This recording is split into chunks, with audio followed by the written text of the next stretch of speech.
story we're following the government shutdown. You're looking live at the Capitol, where the Senate failed once again today to pass any bills to fund the government and end the partial shutdown.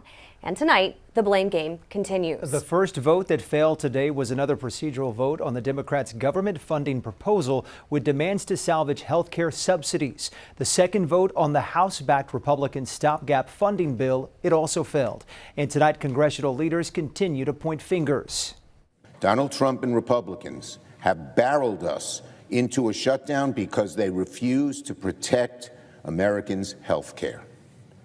It's clear that the way out of this shutdown is to sit down and negotiate with Democrats to address the looming health care crisis that faces tens of millions of American families. Republicans provided more than enough votes to keep the government open.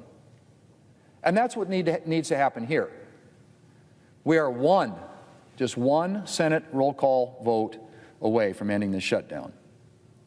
We need a handful of Democrats to join Republicans to reopen the government.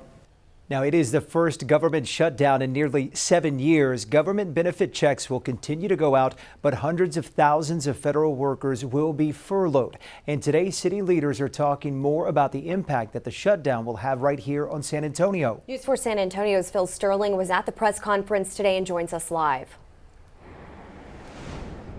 That's right. I'm here in downtown San Antonio, where the mayor and city manager got together to tell us that the city of San Antonio's operations are not going to be affected for now. But that story is not the same for federal workers like active duty military personnel who are working without pay for now in Military City, USA.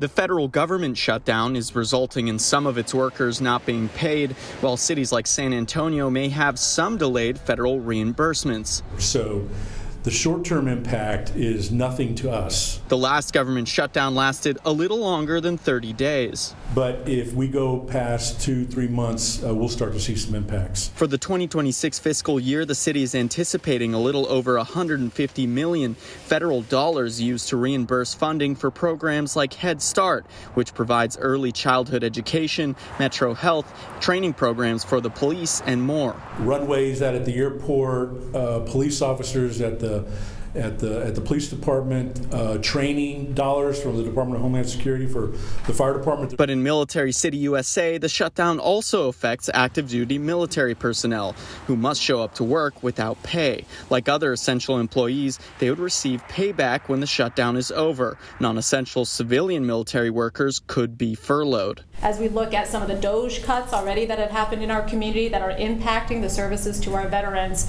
this is another impact to our civil servants, which disproportionately, I think, affects our veterans. When it comes to the San Antonio International Airport, their essential staff for the TSA and FAA, which employ air traffic controllers, are not being paid as well. But Sines says it should not affect safety at all. This needs to get resolved, and it will get resolved, but until then, they will anxiously continue to do their jobs. I spoke with representatives with Bexar County who are monitoring their federal dollars, but they say that for now the government shutdown shouldn't affect their operations either. Phil Sterling reporting live from downtown at News 4 San Antonio. Nearly 1 million federal workers across the country are being impacted, having to work without getting a paycheck. But what about lawmakers at Capitol Hill? Melissa Vega is at the live desk.